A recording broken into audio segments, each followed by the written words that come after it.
ఉపాధ్యాయునికి మించే వృత్తి లేదు అని చెప్పినాడు. నిజమే. ఎందుకంటావా?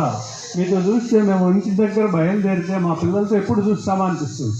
పిల్లలకు ఏదో ఒకటి చెప్పుదాము, వాళ్ళ జీవితాలను మంచి చేస్తాము, ఆర్థికంగా బాగుపడి వచ్చేదానికి మా శాయశక్తిలా చేస్తాం. ఎందుకంటే 6వ తరగతి నుంచి 10వ తరగతికి ఉన్నంత ఆప్యాయత పిల్లలపైన టీచర్లకు కానీ, టీచర్లకు పిల్లలపైన కానీ, పిల్లలకు టీచర్లపైన కానీ ఏ క్లాసుల్లో కూడా చూడండి. 1వ తరగతి నుంచి 5వ తరగతిలో టీచర్లు గుర్తుపెట్టుకోరు, పెద్దగా ఉండదు. అదే 6 నుంచి 10 పిల్లలు ప్రతి ఒక్క టీచర్ను అంత జ్ఞాపకం పెట్టుకొని ఏదో ఒక చోట కనపడినారంటే లెక్చరర్లు కూడా మనం అంత ఇష్టపడం.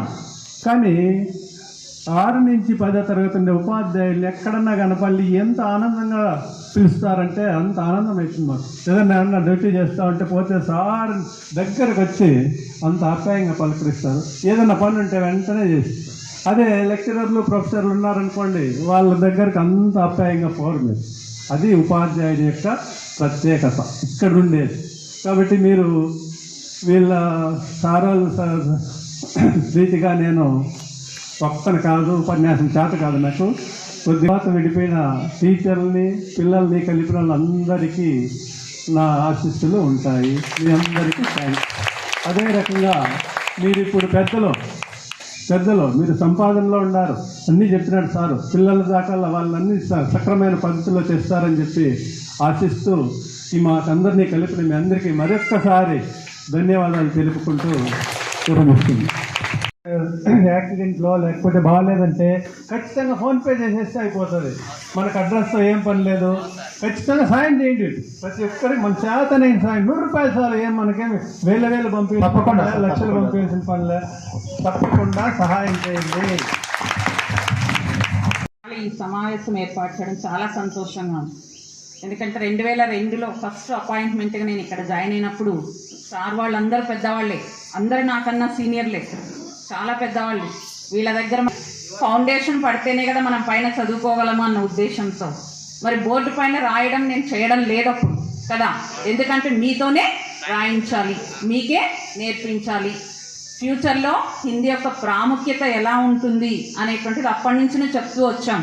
మరి దాన్ని ఎంతమంది యూజ్ చేసుకున్నారో నాకు తెలియదు కదా. ఇస్తుంది అని చెప్పి శ్రద్ధతో నేర్పించానని నేను అనుకుంటున్నా కదా. ఇంతమంది ఉన్నా కూడా ఇంతమందిని కూడా పాస్ చేయించాలన్న ఉద్దేశంతో అప్పుడు కూడా క్లాసెస్ జరిగేటివి అనుకున్నా. సాయంకాలం కూడా 6 గంటల 15 నిమిషాల వరకు కూడా ఉంది. క్లాసెస్ కూడా తీసుకొని వెళ్ళిన రోజులు ఉన్నాయి. మరి నా సబ్జెక్ట్లో మీరు ఎంతమంది న్యాయం అలాంటి సమస్యలు మనం రాష్ట్రాలు దాటిపోయినప్పుడు అలాంటి సమస్యల గురించి చాలాసార్లు మనం అది ఫేస్ చేయాల్సిన సందర్భాలు చాలాసార్లు నేను చేశాను. అలాంటివి గుర్తు తెచ్చుకున్నప్పుడల్లా ప్రతిరోజు ఏడ్చుకుంటూ కూర్చునే పరిస్థితులు అలా వచ్చిండేవి. అలాంటి సందర్భాలు మళ్ళీ ఎవరికి రాకూడదని చెప్పి మీరందరికీ కూడా దయచేసి మీరు అవన్నీ జ్ఞాపకార్థాలుగా తెలుసుకొని వాటన్నిటిని గుర్తించి మీరు నేర్చుకోవాల్సిందిగా ఆ లాంగ్వేజ్ని నేను రిక్వెస్ట్ చేస్తున్నాను. మాకు మాత్రం మీరు మా కథానాయకులు, మీరే మా ప్రేరేపణగా మేము ఇప్పుడు మాకు విద్యార్థుల తరపున తెలియజేసుకుంటూ మన ప్రకృతి సార్ కూడా ఒకసారి తెలుగు గురించి మాట్లాడవలసిందిగా కోరుకుంటున్నాం. రామచంద్ర సార్ గారికి, మేడం గారికి, నా మిత్రులకి, రామయ్య సార్కి మరియు మీకు నా ధన్యవాదాలు తెలియజేస్తున్నాను. గౌన్పల్లి స్కూల్లో నేను పొందినటువంటి అనుభవం ఎక్కడ పోయినా కూడా అనుభవం లాగా, మెమరీ లాగా నిలిచిపోతుంది అనమాట. ఎట్లా అంటే సారు పెద్దవాళ్ళు అప్పుడు మేము పిల్లలము వాళ్ళు చెప్పినటువంటి మంచి చెడ్డలను వాళ్ళని ఫాలో అయిన వల్ల ఈరోజు మేము ఎక్కడ పోయినా బతకగలుగుతున్నాం అనమాట. తర్వాత ఇంకోటి ఏమంటే పల్లెలు, సిటీలు. ఇప్పుడు పల్లెల్లో చదివినటువంటి పిల్లలకు కొన్ని విషయాలు చెప్పాల్సిన అవసరం లేదు. ఏదంటే చిన్న ఎగ్జాంపుల్స్. అదే టౌన్లో ఉన్నటువంటి పిల్లలకి ఇప్పుడు ఉన్నటువంటి పరిస్థితుల్లో చిన్నది ఏదైనా కానీ, ఒక ఆవు గురించి కానీ ఏదైనా కానీ కనీస జ్ఞానం కూడా లేదు. వాళ్ళు 5 నిమిషాలు ఈ మంచి చెడ్డల గురించి చెప్పాక సరిపోతుంది అనమాట. అంటే ఎట్లా సంబోధించాలి. ఇప్పుడు ఎవరైనా పేరెంట్ ఉంటారు, ఎట్లా పిలుస్తారు తెలుసా వాళ్ళు? అసలు సంబోధన అనేది ముందే అవాయిడ్ చేయండి. మనకు రానిటువంటి విషయాలన్నీ చిన్నపిల్లలకు వస్తున్నాయన్నమాట. అందుకు తర్వాత కృష్ణారెడ్డి సార్ ఒక విషయం చెప్పినారు.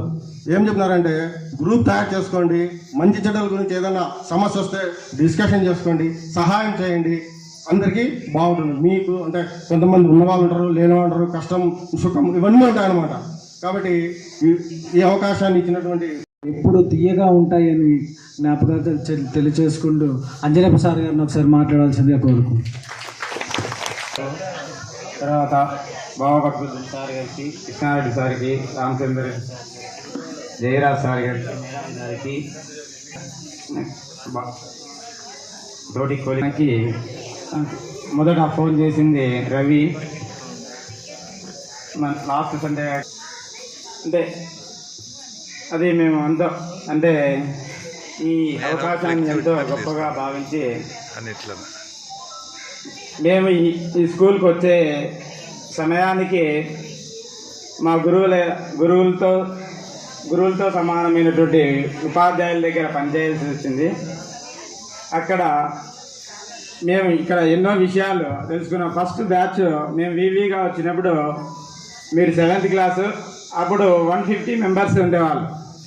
అంతా అంటే బుక్కులు కూడా బయట పెట్టేసి టేబుల్ కింద కూడా కూర్చొని కూడా మీతో కూర్చోబెట్టి చెప్పించినటువంటి సందర్భాలు ఉన్నాయి. ఇక్కడ అందరికీ ఇక్కడ తర్వాత చెప్పేది ఇంకేముండదు. ఎందుకంటే ఒక ఫుల్ మీల్స్ తిన్న తర్వాత ఏమైనా టిఫిన్ తింటావా అంటే ఎవరు కూడా దానికి విముఖత ఉండదు. అది సముద్రం లాంటిది. సముద్రం నుంచి మనం ఏదైనా ఒకటి తీసుకొని చెప్పాల్సింది ఉంటుంది, కానీ మనం చెప్పే విషయాలు అయితే ఏమి ఉండవు. ఇంకా మిగతా సార్లు కూడా చక్కగా అంటే జీవితంలో ఉపాధ్యాయ వృత్తి అంటే ఏమి, అది ఎలా ఎంతో గొప్పది, తర్వాత సమాజంలో విలువలతో ఎలా ఉండాలా, తర్వాత సమయము కాలము గురించి కూడా సార్ గారు చక్కగా వివరించడం జరిగింది. కాబట్టి ఫస్ట్ మానవుడు సంతృప్తిగా ఉండాలంటే మొదట కోరికలను అదుపులో ఉంచుకోవాలా. అది ఫస్ట్ గౌతమ బుద్ధుడు చెప్పినటువంటి మొదటి వాక్యం. తర్వాత అందరూ కూడా కోరికలు ఉండాలి, కానీ వాటిని శృతిమించకూడదు. ముఖ్యంగా స్త్రీలైతే కోరికలు అదుపులో ఉంటే మంచిది, కానీ మిగతా వాళ్ళకి అవి ఇబ్బందికరంగా కూడా, అంటే అవతల వాళ్ళని పోల్చుకొని ఎక్కువ కోరికలకు మనం పోతే ఒకసారి ప్రాబ్లమ్స్ ఫేస్ చేసేది ఉంటుంది. తర్వాత ఇంకా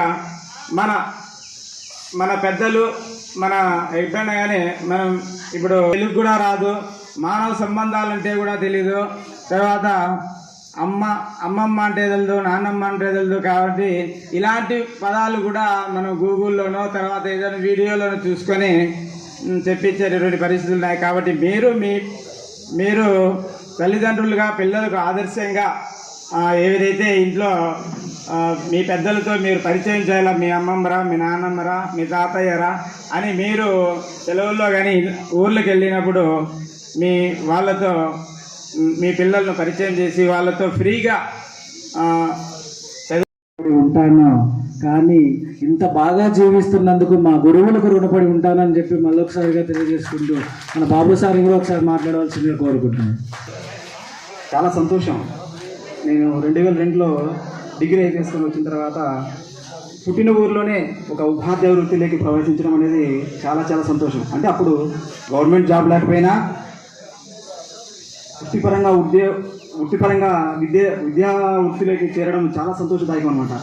సో నేను ఈ గురువుగారు అందరితోనూ కలిసి పనిచేసేటప్పుడు చాలా చాలా విషయాలు నేర్చుకున్న తర్వాత నేను కూడా తప్పకుండా నా భవిష్యత్తులో నేను కూడా ఒక ఉపాధ్యాయుని అంటే గవర్నమెంట్ ఉద్యోగస్తుడు అయితేనా చాలా సంతోషంగా ఉంటుంది, నా కుటుంబం బాగుంటుంది అని చాలా కష్టపడి చదివి ఈరోజు 2006 డిఎస్సితో నేను ఉద్యోగం సాధించుకోవడం జరిగింది.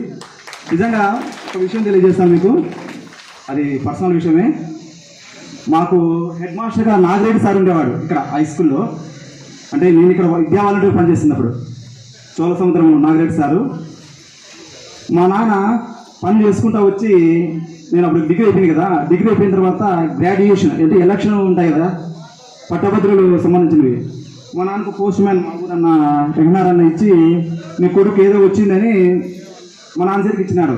పొలంలో చేసుకుంటూ వచ్చి వీడికి వచ్చి ఇస్తాంటే నిజంగా వాళ్ళ ఆతృత అనమాట, ఏదో నా కొడుకు ఏదో ఉద్యోగం వచ్చింది.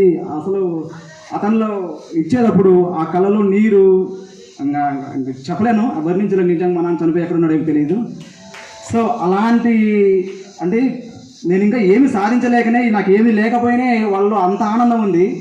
నేను కష్టపడి చదివి మీ ఉద్యోగాన్ని సాధించుకుంటే నాకు ఎంత బాగుంటుంది, నా కుటుంబం ఎంత బాగుంటుంది అనే సంకల్పంతోనే నేను రాత్రింబవళ్ళు కష్టపడి చదివి ఉద్యోగాన్ని సాధించుకున్నాను. ఇది పర్సనల్ మ్యాటర్ అనుకోండి.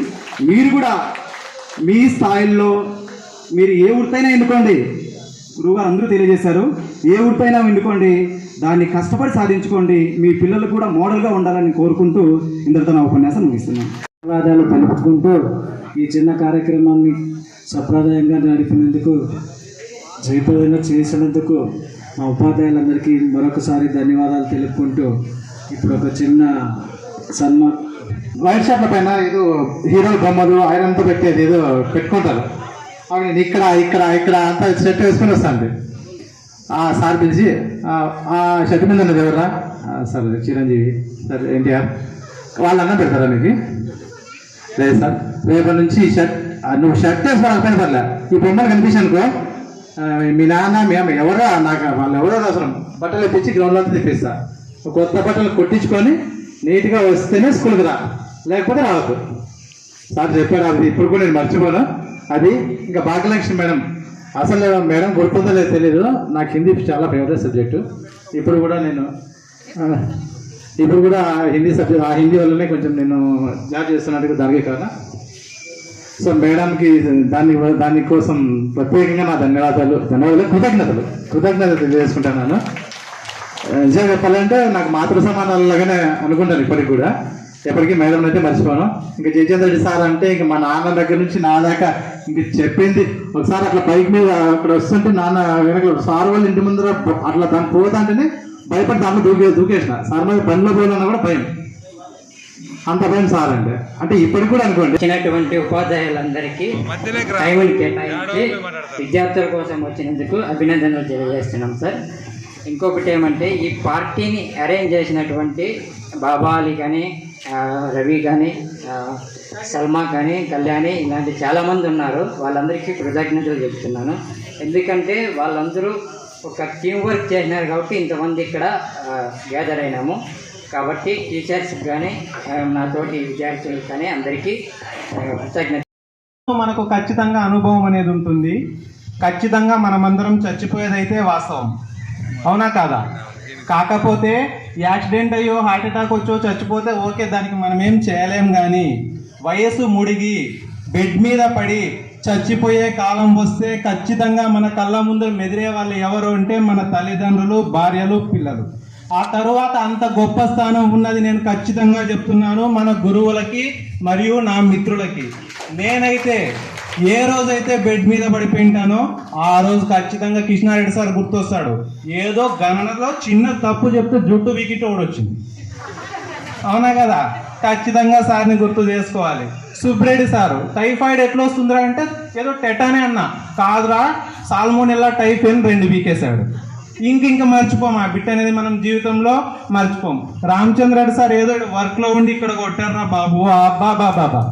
ప్రతి ఒక్కసారి మీకు వాళ్ళు చెప్పిన చదువు ఎప్పుడు మర్చిపోయినా నాకు తెలియదు, కానీ పడిన దెబ్బలు మాత్రం బాగా గుర్తున్నాయి. అవే నాకు కొంచెం ఇప్పుడు బాగా సహాయం చేస్తున్నాయి. అలాగే మనం ఇన్స్పిరేషన్ అనేది ఒక చిన్న విషయం నుంచి తీసుకోవచ్చు. మనం అసలే ఫిజికల్గా చాలా వీక్, గేమ్ ఆడేది పెద్దగా రాదు. ఇరిగిపోయిన బ్యాట్ ఒకటి ఉండేది టెన్నిస్కి, బ్యాడ్మింటన్కి అనుకుంటాను. సార్ వాళ్ళు వచ్చి బ్యాట్ బిక్కున్నారనుకో, వీళ్ళు బాగా ఆడిన వాళ్ళు వచ్చి నా బ్యాట్ బిక్కునేది.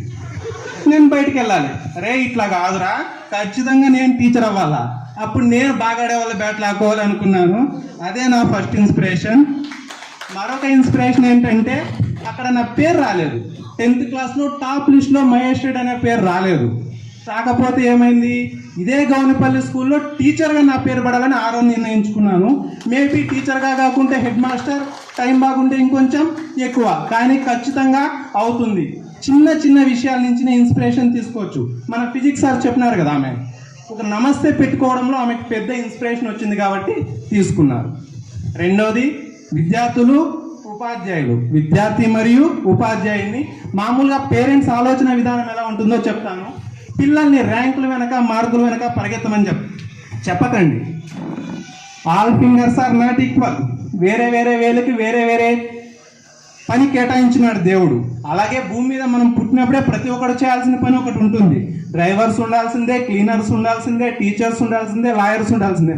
అరే కుందేలు పరిగెత్తుతాంది కదా అని చెప్పి తాబేలే నీకేం పోయే కాలం, కుందేలు పరిగెత్తాంది కదా నువ్వు పరిగెత్తనకూడదు. అది తాబేలు తప్పు కాదు, మన తప్పు.